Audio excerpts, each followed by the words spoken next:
বাংলাতে গণতন্ত্র হত্যার যে ছবিগুলো, মমতা বন্দ্যোপাধ্যায় বলছেন যে প্রতিদিন আমাদের দেশে নাকি গণতন্ত্র হত্যা হচ্ছে, একদিন গণতন্ত্র হত্যা দিবস করে কি হবে? মানে বকলমে তিনি জাস্টিফাই করছেন যেভাবে অনুব্রত মণ্ডলের টেলিফোনে পুলিশকে খিস্তি দেওয়া বা গাল দেওয়া, তাকে যেভাবে জাস্টিফাই করা হয়েছিল, যেভাবে করাপশনকে জাস্টিফাই করা হয়েছে, যেভাবে বাংলায় সিস্টেমেটিক দুর্নীতিগুলোকে জাস্টিফাই করা হয়েছে, ঠিক সেভাবে কি ইমার্জেন্সিকে জাস্টিফাই করা হলো, জরুরি অবস্থাকে জাস্টিফাই করা হলো?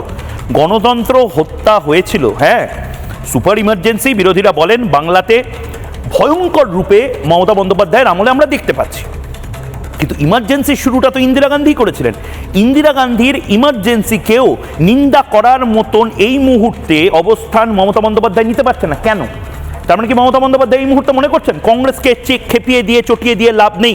কংগ্রেস এবং তৃণমূল কংগ্রেসের মধ্যে কি নতুন কোনো জোট হওয়ার সম্ভাবনা আছে এই মুহূর্তে? কংগ্রেস, ভালো করে বুঝুন, কংগ্রেস এবং তৃণমূল কংগ্রেসের মধ্যে কি নতুন করে কোনো জোট হওয়ার সম্ভাবনা আছে? না, আসলে মমতা বন্দ্যোপাধ্যায়, এটা লোকে ফ্যাক করে হেসে ফেলবে যে গণতন্ত্র হত্যা দিবস 25শে জুন কংগ্রেসের বিরুদ্ধে উদযাপন করা হচ্ছে বা স্মরণ করা হচ্ছে, আর সেই সময় সবচেয়ে বেশি গণতন্ত্র হত্যা যার আমলে হচ্ছে সেটা মমতা বন্দ্যোপাধ্যায় মনে করে ফেলবে।